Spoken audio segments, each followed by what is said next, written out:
Okay, I want to welcome everybody to Pathways to Aviation. We have a guest speaker today.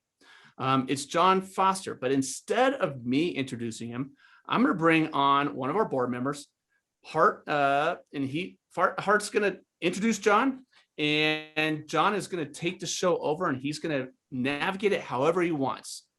Hart, come on and introduce John, and John, the show is all yours. Hi, my name is Hart Fessenden, and I live in Spruce Creek, Florida, which is a fly-in community. We have our own airstrip there, and most of the residents fly. It's quite a bit of fun. And one of my neighbors is John Foster, who I met in the past couple of years. And it turns out that John is a retired air traffic controller. He worked the Boston sector. I'm going to let him fill in the details, but one interesting fact about John is that he was working on 9/11. And with that, I'm going to turn it over to John. Okay, so hi everybody, I'm John. I guess I'm on the screen. I'm not exactly sure what I'm doing with this Zoom thing. You know, Hart kind of took some of my intro. I got to hand it to Pete talking about resumes. And getting somebody's attention within 6 to 15 seconds. You know, part of doing a presentation like this is I have about 15 seconds to get your attention to wonder, am I worth listening to? So Hart already said a couple things about me, but I wanted to follow up. Yes, I do live in Spruce Creek flying community right near Daytona Beach, Florida. I think we have a couple Embry-Riddle students that may be online. So welcome to you all. I love to fly. I own a Grumman Tiger. I was flying it today. I've been flying, well, I soloed in 1967, so I guess that's probably a long time ago to a lot of you. Past president of the local EAA chapter, and I'm also in a Civil Air Patrol mission pilot and check pilot. So that's about my flying background. What I'm really here to talk about is my career. I spent 35 years in the air traffic control career business. As Hart said, I was actually at the Boston Center, which really isn't in Boston, it's in New Hampshire. And I also worked Manchester, excuse me, Manchester Tricon. So I'll get into a little bit of that in a couple seconds. Now I want to share my screen here. So screen 2, screen 1. Let's see, can I share this one? There we go. I think, am I sharing it? No, I see Pete's doing this. All right. We've done something right so far, Pete.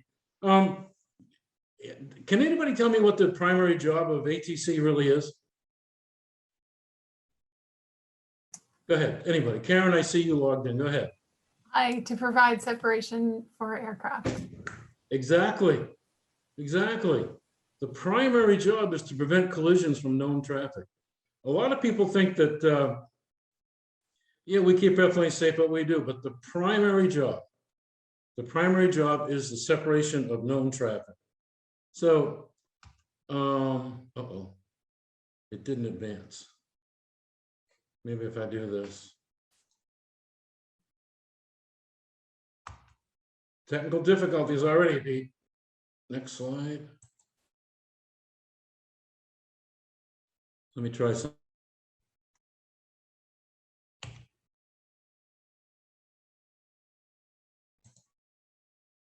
Well, that's no good. This is not advancing. You guys still seeing me? Oh, maybe this will do it.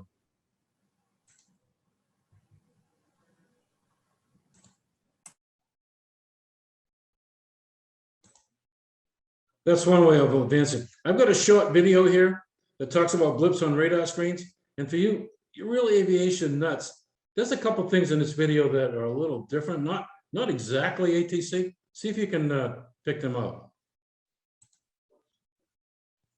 Hopefully this is playing. I don't know why.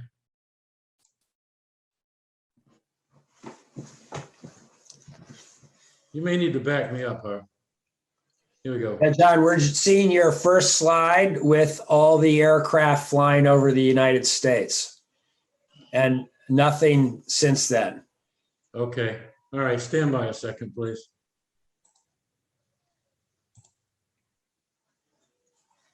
Okay, well, this is something. I think we're getting somewhere here. Do you want to try stopping the screen share and then clicking to your next slide and then resharing? Okay, I've got the question up now, the primary job of ATC. Anybody, you all seeing that? Yes. Okay. But for some reason, let me close this one down here a second. Let me just try something different here. Screen sharing has stopped. Screen sharing has stopped. Can anybody hear me? Hear you well, John. Okay. But my screen sharing stopped. Okay, now I'm screen sharing, right? Now you're back to your initial slide of the US. Okay. Let me try this. Sorry about being so, I can probably do this without you guys seeing it, but I wish you could see it. Now now you're into PowerPoint. There And we go. Now let's see if it'll advance. There it goes. there you go. All right. So we fumbled through that. Yeah, see if you can tell me what's wrong with this slide, what's wrong with this video. And there's no audio.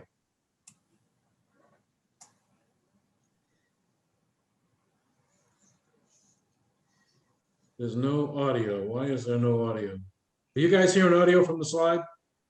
No. No. No, and John, I loaded it up on my end if you want me to share my screen. Okay. Any idea why? You can read what's going on.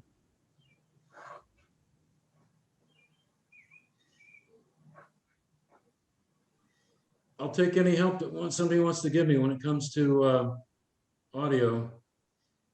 Can't hear it, but I have my screen ready to go if you need it. Okay, I've changed a couple of them, but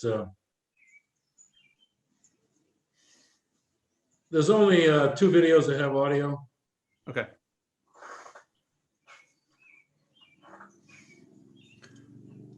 So John, maybe just give us a quick review of what's going on here. If we, This is showing, some of the different, like for instance, 56 is the mandatory retirement age. That's a training facility they have in Oklahoma City. And the job of the air traffic controller is separation along airways. And that's a view of a tower, some people standing in a tower while a drone was flying by taking pictures. So I apologize for the audio. Did anybody catch what was a little bit not too accurate in all that about ATC? Go ahead, Karen. Sorry, I don't want to steal anybody else's thunder. But I think one of the subtitles said that that traffic controllers work in towers at airports. And that's not really true, is it? Well, a lot of us work in towers. The majority of people work in towers.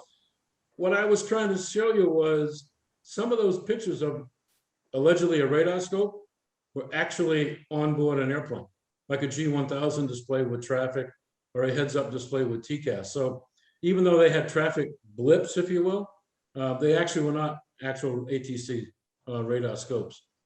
So this is a little bit fuzzy, but this is called how stuff works. So the air traffic control system, start out talking to ground control in a tower. After you depart, talk to the terminal radar approach control. Then you get handed off to an en route air traffic control center. That's where I worked. I worked in Boston Center, which was actually in New Hampshire. So you may fly across the country, talk to 3 or 4 centers along the way, start your descent, talk to the TRACON again, which is a terminal radar approach control, and then talk to a tower at your destination. So just kind of curious, how many airplanes do you think this was done? Well, 14:30 Zulu, which is about 10:30, about a week and a half ago in the morning here in Florida. There's 15,932 airplanes in the air right now on this picture, not in the United States, but worldwide. So I kind of wanted to focus in a little bit. What do you think? Can you see the cursor? You guys see my pointer? Yes. Okay, this area right here. Any idea what that would be? Atlanta. Atlanta. Exactly, that's Atlanta. So that gives you a kind of look of what is going on, what's going on at 10:30 in the morning in Atlanta. I think Atlanta is the busiest airport in the world. If not, it's right up there. So the job of the controller is to sort all this out, to keep these airplanes separated. There's a look at the world. All the traffic that's out there right now, actually, again, when this was taken, 10:30 in the morning. So there's 15,000, almost 16,000 airplanes in the air when this picture was taken. That's the European version, or the European traffic flow. I picked up one flight on the North Atlantic, American 733 out of London to Charlotte. And if you look, they departed in London. They make landfall on the North Atlantic tracks. This airplane is going from London to Charlotte. You'd almost think he'd be well south, but he's actually going to come into the United States pretty much over the state of Maine because of the Great Circle route. So this is what goes on every day. In fact, what I'm hoping to do right now, I hope I can do this, is I want to go to this this live display. The app that I'm using is called Flight Radar 2.4. If you have a real interest in air traffic control or you want to see what's going on, this is called Flight Radar 2.4. This is live right now. If I pick an airplane like this, I'm going to show you. Here's United 608, Seattle to O'Hare, and it's the type of, it's a 737. But again, I can run the range out on this. It's a very, very interesting app. You can see what's flying in the whole world. I'm going to kind of zoom down a little bit to where Hart and I'm going to try to zoom down. Things are kind of slow here.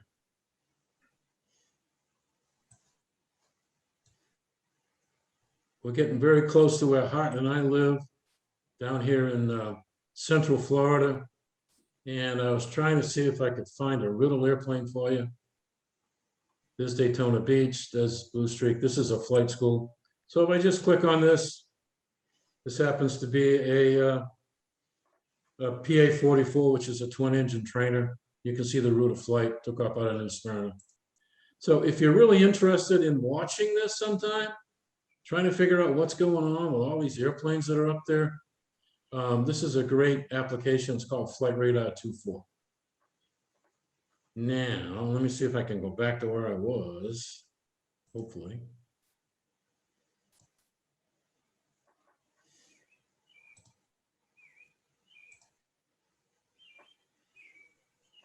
It didn't do it, did it?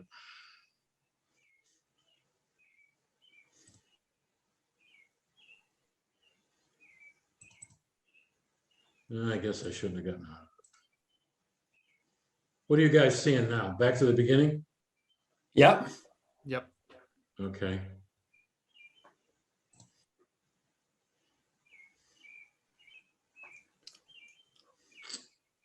Yeah, it looks like you can scroll through on the side, John, in advance. It's all Yeah. pretty amazing.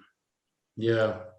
So I can't seem to get it to go full screen right now, and I do apologize for that. Let me see if I can just do this. No, I'll just scroll through it this way. So this is again, it's a flight I picked up from London to Charlotte. What I wanted to show you was the routes, the track that you fly. It's the North Atlantic track system. It is a system based it changes, the flight routes change twice a day, eastbound and westbound.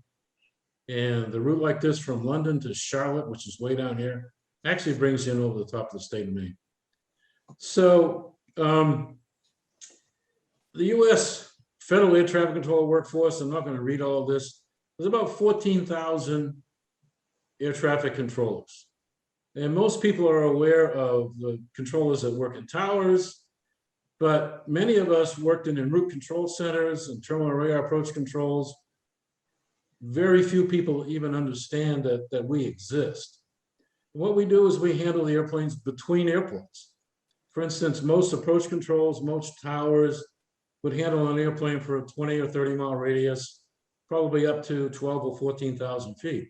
Well, what happens between those two airports? That's where the air traffic control center takes over. So the average salary of an air traffic controller, base salary, is 127,000 per year. That depends on the facility you work in. The people are paid based on traffic count. The busier facilities, your salary is going to be higher. The lesser facilities, your salary will be a little bit lower. So these next few slides are going to have some numbers on them, which I think are important if you're considering a career in ATC. So see if you can answer why in a minute or two here. Tower controllers. Most people understand that air traffic controllers up in that big tall tower with the windows. And does every airport in the United States have a control tower? No, I see everybody shaking. That's correct. How many airports in the United States have control towers? Any idea? There's 19,500 airports in the United States. How many actually have control towers? Isn't it like 3,000? 500. That's There's it. only about 500 airports that have control towers in the United States. And about 260, 270 of those are actually federal control towers. The balance are contract towers. They're actually private.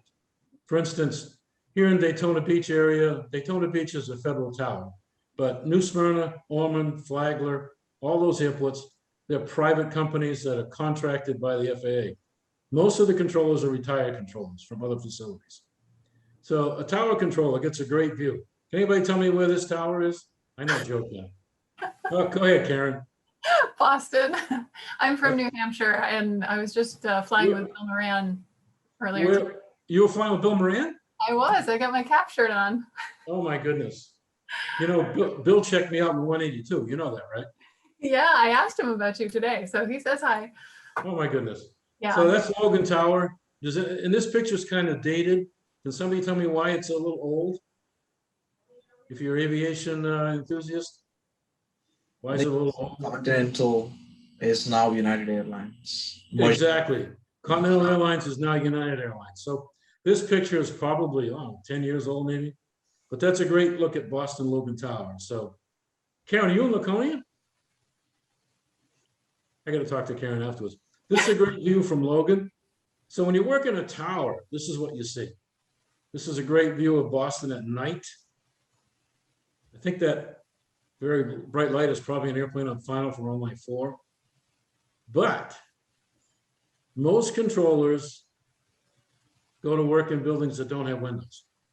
The TRACONs, or the Terminal Radar Approach Control Facilities, they work in radar rooms, and again, around a primary airport like Daytona or Orlando or Atlanta, Los Angeles, they handle the airplanes for about a 20 to 50 mile radius, some up as high as 17,000 feet.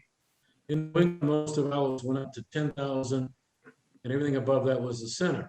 Here's another number. There are 185 TRACONs in the United States. En route centers, this is where I worked. There are 20 centers in the country. They are located all the way, usually away from the major metropolitan areas. For instance, the Boston Center was in Nashua, New Hampshire, about 40 miles from Boston. So our job there is en route. Hart mentioned that I was working on 9/11. 2 World Trade on 9/11, Boston. They had to Boston. They were above 10,000 feet. They were climbing out, and we lost contact with both those airplanes.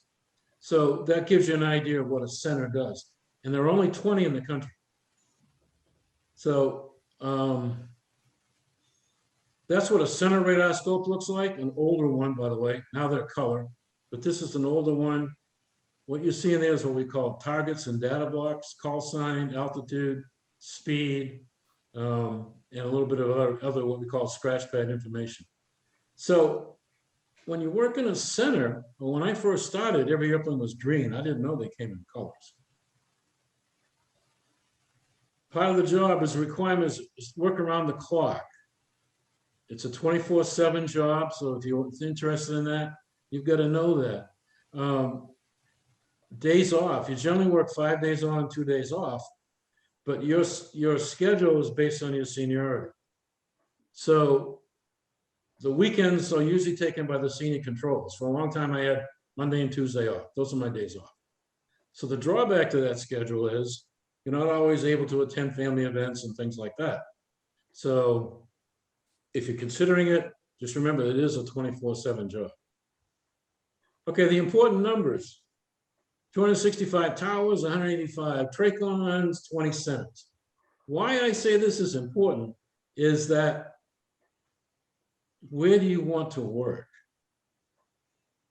If you get hired by the FAA, you're going to go to Oklahoma City. You're going to go through training.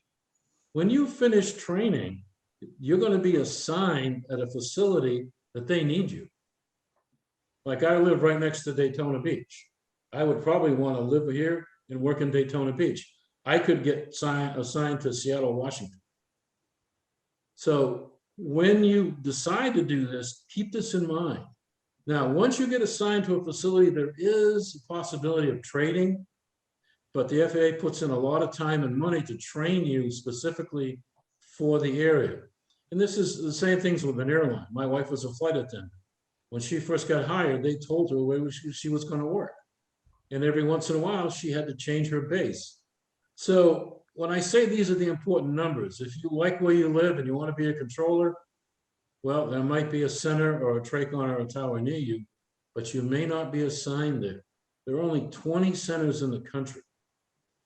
So something to keep in mind about the working or the, you know, what the job requires. Oh yeah, a quick story about how I became a controller. I told you I soloed 50 years ago, over 50, 1967. Right out of high school into college, I wanted to be an airline pilot. I wanted to be an airline pilot in the worst way. So I got my flight instructor rating, my multi-engine rating, and all that kind of stuff. And I went and I did kind of a job interview with American Airlines in Boston. But in this time, this was now the late 60s and early 70s, the airlines were furloughing pilots. They actually had too many pilots on duty. So that door closed for me. I couldn't become an airline pilot. I was working right next to Boston Center, the airport I was instructing out of. There were several air traffic controllers who flew out of the airport that I was instructing at. And they said, hey, John, you can't get on with the airlines. Why don't you become a controller? You've got your IFR rating. You're a flight instructor. You just have an easy time becoming a controller. And my first response was, I don't want to go to work in a building with no windows. I wanted to be an airline pilot. I want to sit up front, big window, look at the world. And I couldn't imagine going to work in a building that I couldn't even see outside. It was funny sometimes during a storm, we'd ask the pilots, is it still snowing out? Is it dark yet? Is it daylight yet? But I went to work in a building with no windows for 35 years. It never felt like a job. And I think I really enjoyed my career. I kind of miss it. I'm happy to be retired. But for me, it never really felt like a job. I really enjoyed going to work. And I think if you're going to do something and you can say that, you've done a lot. So I guess the saying goes, you know, when one door closes, another one may open for you. The possibility of being an airline pilot in the early 1970s was just not for a person like me who I had all my flight time was general aviation. There are a lot of military pilots out there. The airlines were not hiring. So I went to work for the FAA and I really enjoyed it. It was a great career for me. I hope this video plays, and I hope we have some, almost done here. I hope the sound comes through on this.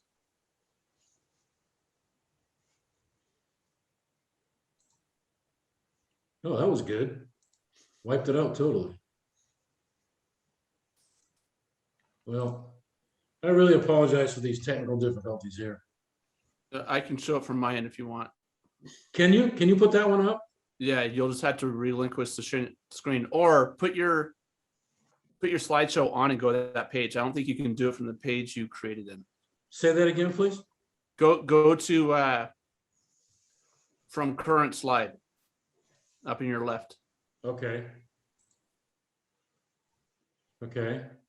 See if that works. If not, I can share my screen and show it. No, it's not gonna, well, wait a minute, Okay. let's see what happens. Okay, see if there's any All right. sound with this now.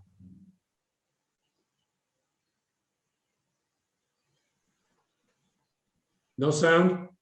No sound. Can somebody help me out with that? Because I really like to have this sound. Yeah, I'll do it from my end.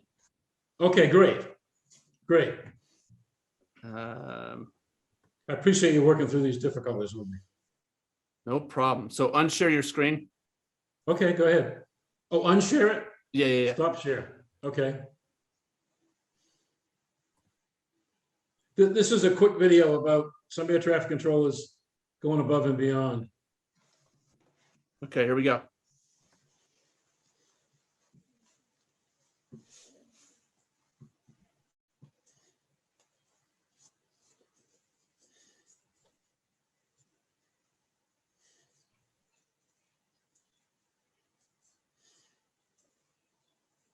Come on. Don't let me down. Come on. I'm not talking to you, Pete. I'm talking to the video. It's quite the video. Pretty boring, isn't it? Yeah, it is. Okay, well, maybe it's not going to work. All right. Let me try screen sharing again, if that's okay.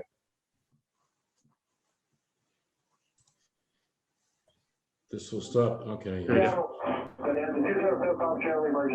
There we go. We just flew the engine. I got a smoke in the airplane. We need to let now. I'm losing altitude really fast. We get a bad smoke here.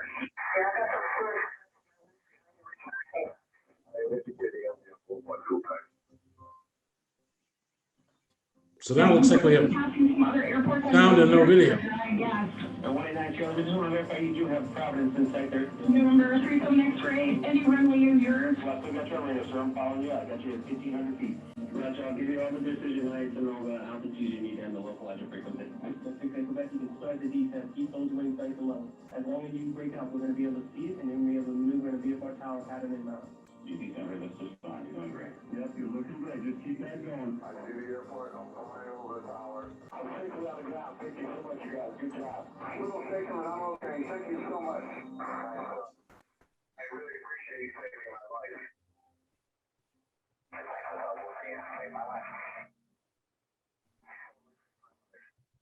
Okay, well, that was supposed to be about a minute and a half of some emergencies that, you know, we said that the primary job is separation, and it is. But there are times when pilots need an extra hand and controllers can provide that. I'm going to show you one attaboy plaque here. It's kind of hard to see, but this is, I got 2 awards from the FAA because in my career I saved 2 pilots. I won't brag about it, but I feel really proud about that I was able to talk 2 separate airplanes down through the clouds, got them on the ground and saved, I think there were a total of 5 people on board the 2 airplanes. So that's about it in a nutshell. If you have any questions, this last slide, if you're interested, there's the website for aviation careers that the FAA puts on. So you can go there and find out just how it is that you, what the requirements are and how you might apply for a job as an air traffic controller. And gee, I really apologize for the lack of technical knowledge here. I wish it would have gone a little smoother, but Pete, you backed me up nicely, so we're good. We're good. John, that was amazing. So thank you very much. And I encourage everybody to ask a question, but I might just jump in and ask the first one. Uh-oh. You were mentioning that you had to be 31. The max age is 31 to get in. What Correct. What You are cannot some have- things what can we do now as students? How can we pursue this job now? Well, again, the best way, if you go onto the website that has the careers on it, there's a couple of colleges that offer courses to go through. Former military controllers are favored, pilots are favored. And I would actively go to the FAA website and see where are they hiring and, you know, what facilities might they need people in. But yeah, if you're interested in this, really the best thing you can do is go to the website on there. I have a question about the website. Because I check it like once a week, and I haven't seen anything because for someone, I've heard you need to go, anybody would need to go through the Oklahoma City training first. So if there's a job that says there's an opening in Atlanta, I can't get that because I need to just go through the entry level first. So what would it say on the FAA website? How is that job posting there? How do we know when they're hiring new people? Does it say entry level, or what does it say? It most likely would say entry level. The FAA seems to do hiring in spurts. They Yeah. seem to say, okay, we need to hire 1,000 controllers. We're not going to do it for 2 more years. So that's why looking at this website is so important. Mhm. And there are some colleges that I think Embry-Riddle still has an ATC program. If you go through one of those, then your chances of getting hired are even better. But the training, once you get hired, the training is done in the Oklahoma City Academy down there. Okay, and then when you do go to training, can you at least put a preference for a base, and do they try to do it, or do they just pick for you? You can put a preference when you apply, and if possible, they will place you where you've requested, Mhm. but it's not guaranteed. It's just like going to work for the airlines. You Right, really don't know where you're going to be based. okay. And then Okay. one last thing, Yeah, how sure. how many total airports did you say there were? Oh, total airports, 19,500. Now that includes all the airports, all the private airports, all the military airports. So 19,500 airports in the United States. About 500 have air traffic control towers, and somewhere around 270 or so actually have FAA controls. The other ones have contract controls. Yeah, I thought that was pretty interesting. Okay.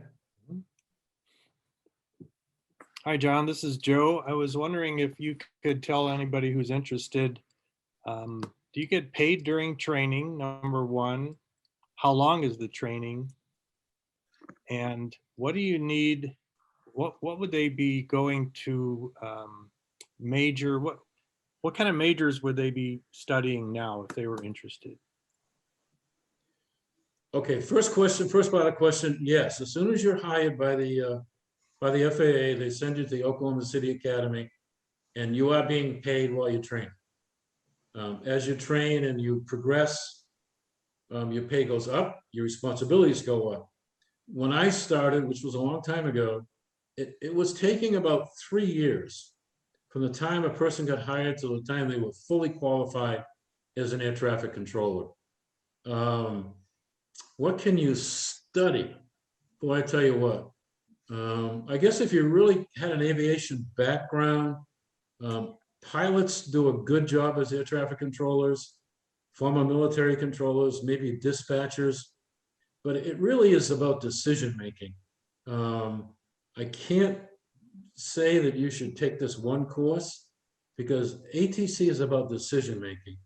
And I think if you had a pilot background, that would really help a lot, especially if you had the IFR rating, that would help a lot. Thank you. Sure. I have a question regarding, I'm really curious to know about Flight Radar 24. Why is the data publicly available? Does it not offer any like security violations or some sort? Why is it available for public? Okay, I understood that question. Something about the security data being available? So why the air traffic radar data on Flight Radar 24 is available to public? Oh, that's a really good, okay, now, why is the air traffic radar available to the public? I wish I could answer that because I was against that when we first started doing it. When I was a controller, I thought that was a secure, it should have been more secure. But now even on, mostly you have ForeFlight on your iPhone, or you have Flight Radar 2.4. I'm not sure who made that decision to make it public. There are some, you can block your ADS-B in some cases and not transmit your call sign, but you're still being tracked. when we first started doing that, I was still working when they first went public with it. I didn't think it was a good idea, but somebody above me in Washington did. I think a lot of the airlines use it for tracking, a lot of general aviation, like, NetJets and people like that. I've even gone to airports where they have the data up so they can just see who's arriving at their airport. They know who's coming in for fuel. They know who wants to depart. So I guess it's a public resource. And somebody in Washington made that decision to send that out. Thank you. And Sure. what excites you most about like going to work every day? Like what motivates you to do that for these many years? Well, I liked the people I worked with, and I just really liked the job. Being a pilot before I went in, I think made a big difference. I just like talking to pilots. I really liked, when I worked in the center, it's different than when you work approach control. When I worked approach control, I got to know the pilots. I would recognize their call sign and they'd say, "Oh, Karen, you look like this. You're off Laconia flying to Nashville." There was a man who commuted almost every day. And I would just talk to him, and we had some flight schools, and you're not supposed to be informal on the radio. You're supposed to be very professional. But we had some flight schools. They would come out and they'd want to do practice approaches, an NDB, an ILS, and a VOR. We called it the Blue Plate Special. "Oh, you want the Blue Plate Special? Yeah, okay, clear as requested." No, you're not supposed to do that, but I really enjoyed that interaction with the pilots. And I met several of these pilots. I would go to their airports and shake their hand and say, "Hey, I'm the guy you talked to last night." So I think the interaction with the pilots was a lot of fun, especially with approach control. Absolutely. And during your presentation, you also mentioned about how you're able to save 2 aircrafts and passengers in it. So can you please explain or elaborate on that? Well, okay. Okay. The first one was a long time ago near Portland, Maine. It was a VFR pilot caught on top of the overcast. And it was getting dark. He wasn't instrument rated, didn't know what he was going to do. So I was actually still in training. I wasn't a fully qualified radar controller, but my supervisor came over and grabbed me because he knew I was an instrument instructor at Double I. So I talked him down. I taught him how to get through the clouds, keep the wings level, slow the airplane down, trim it, keep the wings level, do the best you can to hold the heading. And once he got below the clouds, then he was VFR under the clouds, and we were able to vector him to Portland, Maine, and he landed safely. The other one was up near Bangor, Maine, and this one was a picture at night, single engine airplane in the clouds, lost his alternator, and all of the lights, his transponder, his radio. He was well prepared because he had a backup radio and he had a backup lighting. But he was in the clouds, no transponder. We couldn't talk directly to him. We had to relay through other airplanes because he had a handheld radio. So we were able to find out kind of where he was. There was a lot of rain around. And without a transponder, it's very hard to find a primary target, just a regular skin paint. So I found the target and I started vectoring him towards Bangor, Maine. Well, the weather was, it was kind of a marginal VFR day, but he was in, the one thing he said, "I have no idea where I am and I'm in heavy rain." And if you can picture that, what that must have felt like.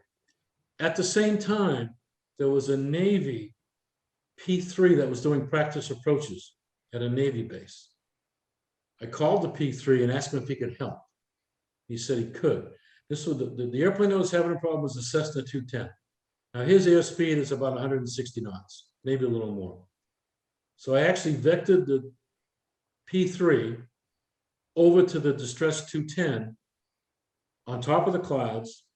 The 210 had the P3 in sight. He followed him to Bangor and landed at Bangor, Maine, which is a big runway. It's a former military base. It's I think it's 12,000 feet long and 200 feet wide. It's a big, but it was at night. And I was 200 miles away from where this was going on, but I felt like I was right there. I had landed on that runway before. I knew what it looked like. And it was like I was there. So it's kind of a strange feeling. And funny ending to the thing. He landed safely, got his alt-lane fixed, took off the next day. But the P3 who was leading this airplane, I'm using my hands. The P3 that was leading him made a low approach. So it's a 210 could land. Well, the tower at Bangor said, we don't have the 210 in sight. And I went, wow, we got him so close. We're going to bring him around again. I don't care what happens. We're going to bring him around again. And then the P3 says, oh, understand you're on the ground. That's good. And I'm thinking to myself, wait a minute. The tower didn't see him, but he's telling the P3 he's on the ground.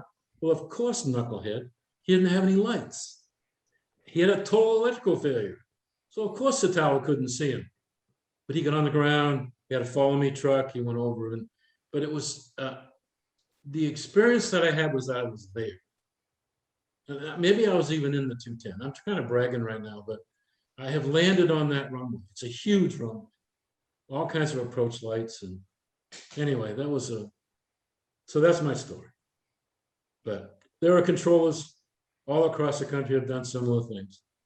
Just, when an airplane gets in a jam, needs some help, the controllers are there to help out as much as we possibly can. So amazing story. And you're talking about how decisiveness is the important factor in an air traffic controller job. How does your experience being decisive also help you in your life? That's what I wanted to know. in my life, you said? How much is being decisive? I can't tell you what I want for dinner.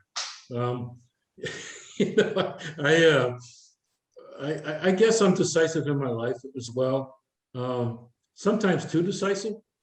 I think, some of the things I used to take home, as an air traffic controller, and Joe as a pilot will tell you this, it's like turn left 30 degrees. Well, the airplane turns. Descend and maintain 3,000, the airplane descends. Now you go home and you tell your son, hey, go mow the lawn. And he'll say, I'll do it in an hour. No, I don't want you to do it in an hour. I want you to do it now. I'm used to now. Turn. And so that's probably the personality of a controller. When you're used to saying, turn left, the airplane turns left. Tell your son to mow the lawn. He doesn't always say, oh yeah, right now, Dad, I'm going mow the lawn. So that's the quirky thing about me and air traffic control, I guess. So, but I mean, pilots, let's face it, they're getting paid for the decisions they make. And Joe, you can nod your head if you agree with me. They're flying a 747, it's on autopilot, but the decisions that the pilot and command is making, that's really what we have to do. That's what, once you learn to fly the airplane, it's not that difficult, but boy, it's those decisions that you have to make. That's what makes you the PIC.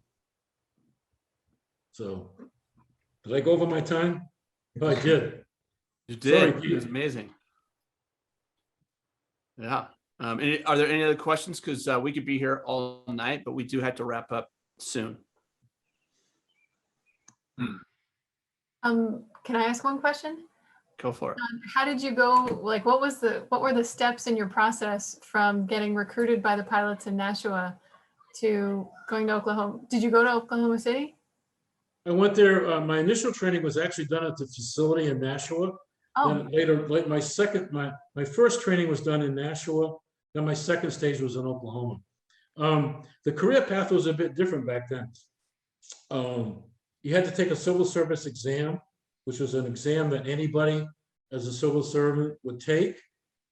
And there was one specific section about air traffic control. And it was a non-radar, what we used to call a problem. You have 7 or 8 airplanes. This airplane's at 10,000 and he wants to descend to 8,000. What time is it going to be by the fix? And there are a lot of things like they show you 4 pictures, which one doesn't fit, 4 circles and 1 rectangle, kind of things like that. But the whole hiring process was a lot different back then. So, 35 years in a building with no windows. I loved it. I loved it. You know, Karen, if you should go to Nashville and visit the center. It just so happens that I'll be teaching an aviation camp in July. And the section, one of the 3 sections that I'm teaching is the air traffic control section. So I'm so pleased that Pete, Yeah. said, hey, you're going to be here for this one. Yeah. And that we've connected. So for this aviation camp, we used to get to do a tour through Nashua Tower, the TRACON, and the center, all in Nice. one day with these students, and it's wonderful. But because of COVID, they haven't opened up the facilities Yeah, to that's too bad. For tours. for the rest of you who may feel left out of this conversation, Karen and I fly with the same people in the Civil Air Patrol that we did. And I lived right near Laconia. I worked in Nashua, so she's nodding her head there. Yeah, we have a definite New Hampshire connection. That's why she understands my accent. She knows where I park my car. That's right. Yep.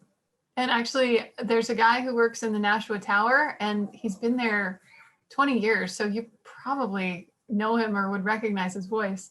And I flew down last summer and said that I was going to walk from the Nashua airfield over to the Chick-fil-A restaurant while I was in the air. He's like, where do you want to park? I said, I'll park at the north end, I guess, because I'm going to walk to Chick-fil-A. So he was just getting off his shift right after I landed, and he saw my plane. He drove his car over to where I was and was like, are you really planning to walk to Chick-fil-A? It's like 2 miles.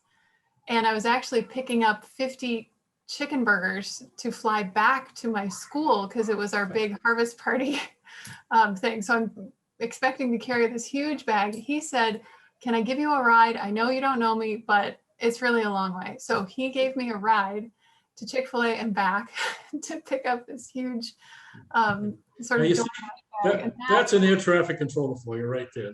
That's one going above and beyond. I know who you're talking about. I used to work with his father, but I can't think his name. okay, But I know who you're talking about. There you go. ATC. We're just regular people. going the extra mile, literally. There you go. There you go. Okay. Pete, we're going beyond that time. Yeah, that was a great way to end the show. So, John, thank you very much. Hart, thank you for recommending John. This was an amazing show. I was looking forward to it. I had no idea it would be John, you hit a home run. Oh, thank you. Thank you. Thank you. So, want to thank See you at the both, now end. and thank you everybody else for being on the show. As I mentioned to John, we're recording this for anybody who was not able to join us today because these videos are watched a lot. So want to thank you for that. And then we're back next Wednesday. We're going to talk about your LinkedIn profile, whether you have one or not. We're talking about how you can make it so that it's appealing to reviewers. So until then, if anybody wants to reach out to me, schedule a call, review resumes, I'm here for you. So I think with that, Joe, if you want to unmute, you can be Eric and take us out. Okay. Well, thanks everybody for showing up today. Look forward to seeing you next week. So we're out in 3, 2, 1.